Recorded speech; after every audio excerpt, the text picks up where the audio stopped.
So it was about a year ago at this time that I was diagnosed with prostate cancer. I shared that with you here on Mix 106. And I said at the time when I shared the news that I would continue to share my updates about what's going on. And I had hoped that by this time, here it is a year later, that I'd be able to say, hey, I'm cancer-free. Unfortunately, that's not the case. You might remember that in June, I underwent prostate cancer surgery.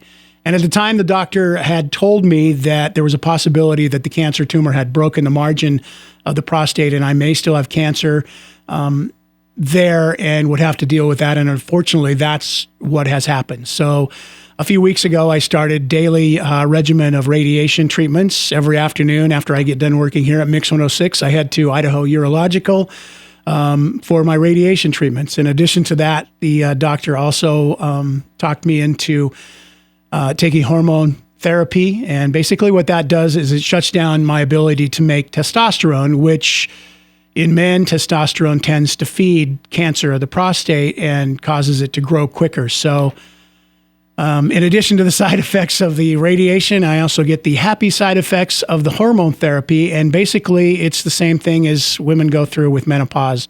It throws me into male menopause. So everything that they have to deal with, the heat flashes, fatigue, the crabbiness, the irritability,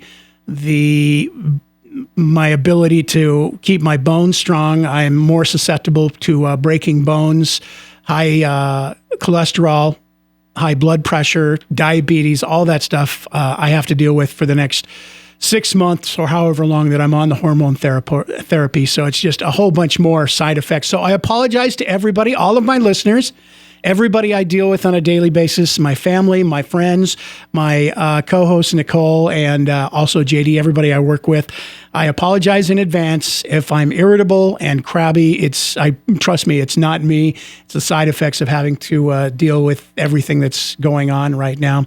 Hopefully in a year from now, I will be able to say, hey, I'm finally cancer-free. That's the whole goal. If you're wondering why the doctor wanted me to do hormone therapy, according to a long-term research study that just came out, it says that the chances of being alive after 10 years when you combine hormone therapy and radiation are about 5 to 7% higher. So I'm all for increasing my chances. The good news is I still have a 90% chance that I am going to beat this thing. That hasn't changed. It's another step that I'm having to take to deal with it. And, as much stuff as I'm having to go through, I know there are so many more people out there who are going through more than I could ever possibly imagine right now, even though I'm having to go through this stuff. Since I was diagnosed, I've had 2 friends who have died from cancer, including one that we worked with here with Mix 106. You might remember Bill Bailey, who did traffic for us for a few years. He was the father of Claire Day, who was on the Mix Morning Show with me. He just passed away last month due to lung cancer. So I know there are a lot of people that deal with this. The best advice that I can give you, get checked. When it's time for you to get your checkups for prostate cancer, that's how I found mine, was through yearly blood tests. Get yourself checked. Colonoscopies, when it's time to do that, because the best way that you can stop cancer is by early detection. Ladies, we've got the Brace for the Cure coming up.